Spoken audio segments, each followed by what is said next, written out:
નમસ્કાર. ધોરણ 6 વિષય ગુજરાતી ચેપ્ટર 9 નામનો મોહ છૂટ્યો, જેના લેખક છે ધૂમકેતુ. ગૌરીશંકર ગોવર્ધનરામ જોશીનું તખલ્લુસ ધૂમકેતુ હતું.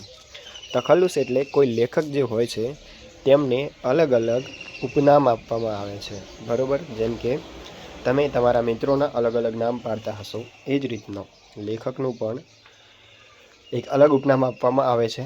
તો જે ગૌરીશંકર જોશી છે એમનું ઉપનામ છે ધૂમકેતુ. તેઓ સૌરાષ્ટ્રના વીરપુર ગામના વતની હતા.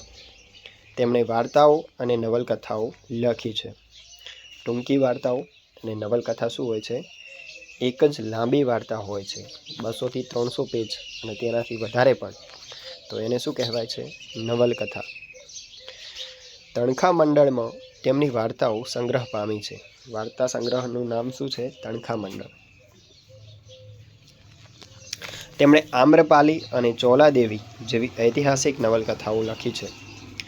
તે પૈકી પોસ્ટ ઓફિસ નવલિકા વૈશ્વિક સાહિત્યમાં ઉત્તમ સ્થાન પામી છે. નવલિકા એટલે નવલકથાથી થોડી નાની, એમાં પોસ્ટ ઓફિસ તેમની સૌથી વધુ પ્રસિદ્ધ છે ચોપડી. તેમને રણજીતરામ સુવર્ણચંદ્રક એનાયત થયો હતો. લેખકોને આ સુવર્ણચંદ્રક આપવામાં આવે છે. રણજીતરામ સુવર્ણચંદ્રક સારું લેખન કાર્ય કરવા માટે. આ એક પ્રેરક કથા છે. ભિક્ષુ પાપકને પોતાના નામ પ્રત્યે અણગમો હતો. એક વ્યક્તિ હોય છે એને પોતાનું નામ ગમતું નથી. ભગવાન બુદ્ધ એને સારું ને મનગમતું નામ શોધી લાવવા કહે છે, પરંતુ એ નામ સાર્થક હોવું જોઈએ એવો આગ્રહ રાખે છે. મતલબ કે એ નામ યોગ્ય સાબિત થવું જોઈએ. આખરે અનુભવે પાપકને સમજાય છે કે નામનો મોહ નિરર્થક છે. મતલબ કે આપણું જે નામ છે એને લઈને કોઈ પણ જાતનો મોહ રાખવો જોઈએ નહીં. પોતાનું નામ સાંભળે અને હંમેશા ભિક્ષુ પાપક મનમાં મૂંઝાય. એની ફોઈએ એનું આવું નામ શું જોઈને પાડ્યું હશે? ભિક્ષુ પાપક, કેવું ખરાબ નામ. પાપક, એવું તે કોઈનું નામ હોતું હશે? તમે જુઓ કે જનરલી બાળક જ્યારે જન્મે છે તો જન્મના અમુક સમય પછી બાળકના પપ્પાના બહેન એટલે કે બાળકની ફઈ તેનું નામ પાડતા હોય છે. તો ભિક્ષુનું નામ ભિક્ષુ પાપક એવું એના ફઈએ પાડ્યું હતું. તો ભિક્ષુને એ વસ્તુ ગમતી નહીં કે એમના ફઈએ શું જોઈને આવું ખરાબ નામ આપ્યું હશે. માણસના નામ કેવા સુંદર હોય છે. સુંદર, ઉપસુંદર, અશોક, આનંદ, નંદ, ચંદન, કેવા નામ. આ તો પાપક, એ તે કંઈ નામ છે? કોઈ બોલાવે તો ભિક્ષુ પાપક ઘણું મૌન રાખે, જવાબ ન આપે, સાંભળ્યું ન સાંભળું કરે. પણ બોલવાવાળા સી રીતે એની મન મૂંઝવણ સમજે. હવે જે તેને બોલાવવાવાળા છે એ લોકોને તો એવી ખબર નથી કે આ વ્યક્તિને એનું નામ ગમતું નથી, તેથી તેઓ તો એને એ જ નામથી બોલાવે છે. એ તો જ્યારે બોલાવે ત્યારે એ જ નામથી બોલાવે ને. પાપક અને તેમ પાપક મનમાં ને મનમાં મૂંઝાય અને ખીંજાય. તે મનમાં ને મનમાં ગુસ્સે થતો હોય છે અને મૂંઝાતો પણ હોય છે. તો સરસ મજાનું ગૌતમ બુદ્ધ જંગલમાં બિરાજમાન છે અને તેની સામે આ વ્યક્તિ બેઠો છે, એ પ્રકારનું ચિત્ર આપણને અહીં આપવામાં આવ્યું છે. પણ જ્યારે ભિક્ષુ સંઘમાં ખબર પડી કે પાપક નામે બોલાવવાથી પાપકને ખોટું લાગે છે, ત્યારે તો જાણી જોઈને એને બોલાવનારાની સંખ્યા વધી પડી. ભિક્ષુ સંઘ જુઓ, આપણે સામાજિક વિજ્ઞાનની અંદર ભગવાન ગૌતમ બુદ્ધ વિશે જોઈ ગયા, બરાબર. તેમને જ્યારે જ્ઞાન મળ્યું અને એ જ્ઞાનનો જ્યારે તેઓ ઉપદેશ આપતા તો ઘણા બધા લોકો એમની સાથે જોડાયા, સંસારનો ત્યાગ કર્યો અને ભિક્ષુક બન્યા. હવે આ લોકોનો જે સંઘ છે તે ભિક્ષુ સંઘ તરીકે ઓળખાયો. અને આ જે વ્યક્તિ છે પાપક, તે કોણ છે? તો આવી જ રીતના ગૌતમ બુદ્ધના જે ભિક્ષુ સંઘનો જ વ્યક્તિ છે, મતલબ કે એક સાધુ છે. અને એ જ્યાં રહેતો હતો જે સંઘની અંદર, એમાં બધાને ખબર પડી કે આને તો આ નામથી ગુસ્સો આવે છે. તો બધા શું કરે છે, તમે વર્ગમાં પણ આ વસ્તુ કરતા હશો કે તમારા મિત્રને જે નામથી, જે વાતથી વધારે ગુસ્સો આવતો હોય એ જ વાતથી તમે એને ચીડવતા હોય છો. તો અહીંયા મોટા લોકો પણ કંઈક એવું જ કરે છે. કામ ન હોય તો પણ એને બોલાવવા લાગ્યા, એ પાપક. પાપક હાલતા ને ચાલતા સૌ પાપક ભાઈને ટપારતા જાય, એટલે કે ચીડાવતા જાય. પાપક ભીખુ તો હેરાન થઈ ગયો. એને થયું કે નામ બદલ્યા વિના આ દુઃખ જશે નહીં, આખું નામ જ બદલી નાખીએ. એટલે એક દિવસ એ ભગવાન બુદ્ધ પાસે ગયો. જઈને 2 હાથ જોડીને એણે વિનંતી કરી, ભગવાન, મારે મારું નામ બદલવું છે. સૌ મને પાપક પાપક કહે છે, તે મને નથી ગમતું. પાપ કર્યા વિના જાણે હું પાપ કરતો હું એવો ધ્વનિ એમાંથી ઉઠે છે, અને એવું લાગે છે કે મારું નામ એવું છે જાણે કે હું કોઈ પાપી વ્યક્તિ છું. ભગવાન બુદ્ધે કહ્યું, ભીખુ, નામમાં શું છે?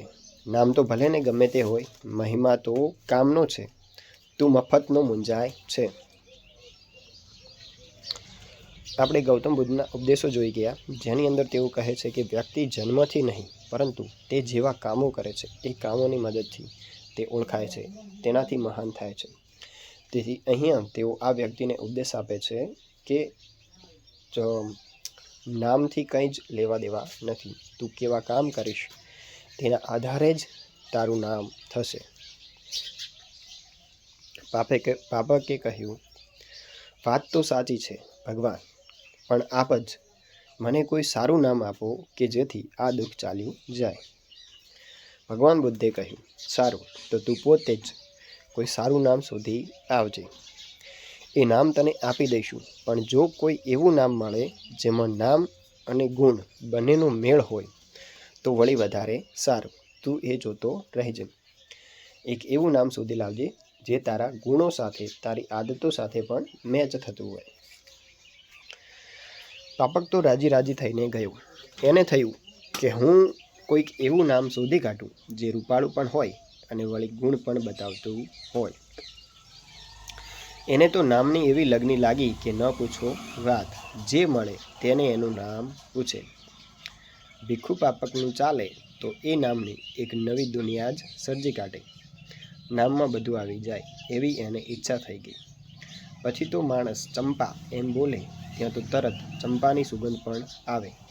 ચંદન નામ હોય તો ચંદનની હવા આવે. નામ ગેલો ભીખુ પાપકને નામની આવી લહે લાગી ગઈ. આ વ્યક્તિ એવું વિચારે છે કે વ્યક્તિનું જેવું નામ હોય એવું જ થવું જોઈએ. કોઈનું નામ ચંપો હોય તો એનું પાસેથી સુગંધ આવવી જોઈએ. કોઈનું નામ ચંદન હોય તો ચંદનની હવા આવવી જોઈએ. પાપક ભીખુ ખાઈ પીને નામની પાછળ જ પડ્યો. એક વખત કોઈનું નામ રથપાલ નામ સાંભળ્યું ને એને જોવા દોડ્યો. જુએ છે તો રથપાલભાઈ ટાંટિયા ઘસડતા ચાલ્યા જાય છે. નામ છે રથપાલ. રથ રાખવાવાળા, પણ પગમાં જુઓ તો પગરખા પણ નથી, તો જોડા પણ પગમાં હોતા નથી. અને વ્યક્તિનું નામ શું છે? રથપાલ. રથપાલ જેનું નામ છે એ વ્યક્તિ પણ ચાલીને જાય છે. બીજી વખત એને ધનપાલ મળી ગયું. નામ જુઓ તો ધનપાલ, પણ ભાઈની પાસે સિલકમાં ફૂટી બદામ પણ ન મળે. ધનપાલનો અર્થ થાય છે જેની પાસે ઘણા બધા પૈસા છે તેવો વ્યક્તિ. પરંતુ આ વ્યક્તિ પાસે, જેનું નામ ધનપાલ હતું, તેની પાસે તો ફૂટી કોડી પણ હતી નહીં. પેટનું પૂરું કરવા પોતે જ ઘેર ઘેર જઈને ભીખ માગે. આમ નામની સાથે ક્યાંય એણે ગુણનો મેળ જોયો નહીં. પણ પાપક હિંમત હાર્યો નહીં. એ તો ગામડે ગામડે જ્યાં ઘૂમે ત્યાં નામ ભેગા કરે. આજે બૌદ્ધ ભિક્ષુકો હતા તે ઉપદેશ આપવા એક જગ્યાએથી બીજી જગ્યાએ સતત ફરતા રહેતા હતા. માત્ર ચોમાસાની ઋતુમાં જ એ લોકો આરામ કરતા. તો આ લોકો એની અંદર આ જે ભિક્ષુક છે પાપક, જ્યાં જ્યાં જાય ત્યાં નામ ભેગા કરતો રહે. એક ગામડે એ ગયો. ત્યાં એક સુંદર નામ એને મળી ગયું, જીવક. એને થયું કે આ નામ સારું છે. પણ ત્યાં તો એને ખબર પડી કે જીવક તે દિવસે જ મૃત્યુ પામ્યો છે. નામ જીવક, પણ એને જીવ છોડીને જવું પડ્યું. પાપકે સવાલ કર્યો, અરે, એનું નામ જીવક હતું ને, એનું કેમ મરણ થાય? લોકો સાંભળી હસી પડ્યા. અરે ભાઈ, નામમાં શું છે? નામ તો માત્ર એકને બીજાથી જુદા પાડવા માટેની નિશાની છે. એક ગામમાં જેટલા છોકરા જન્મે તે બધાના નામ જો કલ્યાણ રાખે તો એક કલ્યાણને બીજા કલ્યાણથી જુદો શી રીતે પાડવો? શું કલ્યાણ નંબર 1, 2, 3 એમ બોલવું? એટલે નામ તો માત્ર એકબીજાનો પરિચય પામવા માટે છે. જીવક નામ પાડવાથી માણસ જીવ્યા કરે એવું કંઈ થોડું છે.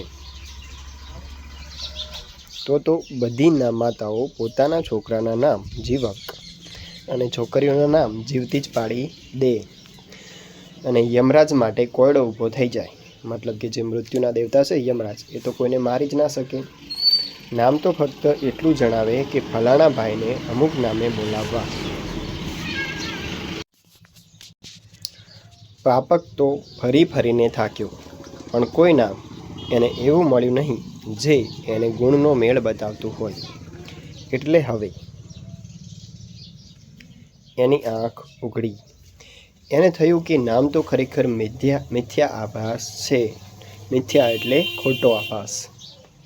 ઘણીવાર તો એને એમ થઈ ગયું કે કોઈ નામ જ ન હોય તો કેવી મજા. કોઈનું કંઈ જ નામ ન હોય તો કેવી મજા. કોઈનું કંઈ જ નામ ન હોય ને નામથી ઓળખવાની પ્રથા જ ન હોય તો. નામ હોય તો તમે કહો કે ફલાણો નાશ પામ્યો, પણ નામ ન હોય તો કોનો નાશ થયો?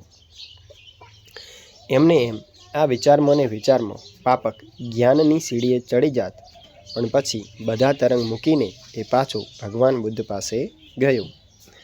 ભગવાન બુદ્ધે તો તરત પૂછ્યું, કેમ ભીખુ, કોઈ સારું યોગ્ય નામ તને મળ્યું?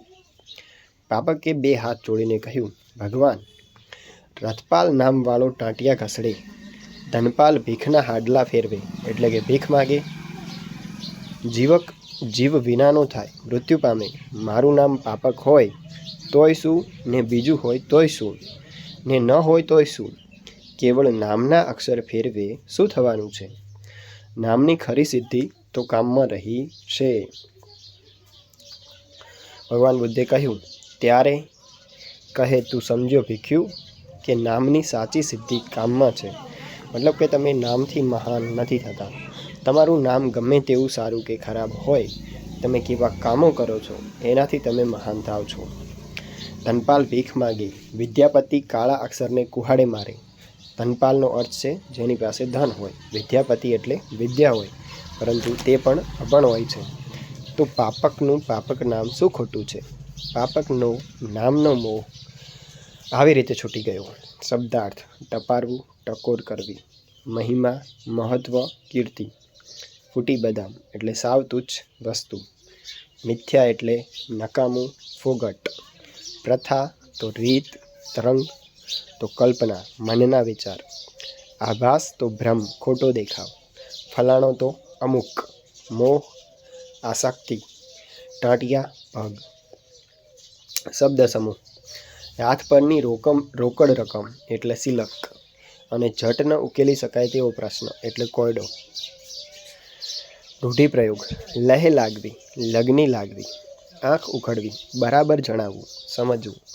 ભીખના હાંડલા ફરવા, અત્યંત ગરીબ હોવું. કહેવત: કાળા અક્ષર કુહાડે મારવા એટલે નિરક્ષર હોવું. તો વિડીયો અહીંયા પૂરો થાય છે. જો તમને યોગ્ય લાગે તો ચેનલને સબસ્ક્રાઈબ કરી શકો છો. ધન્યવાદ.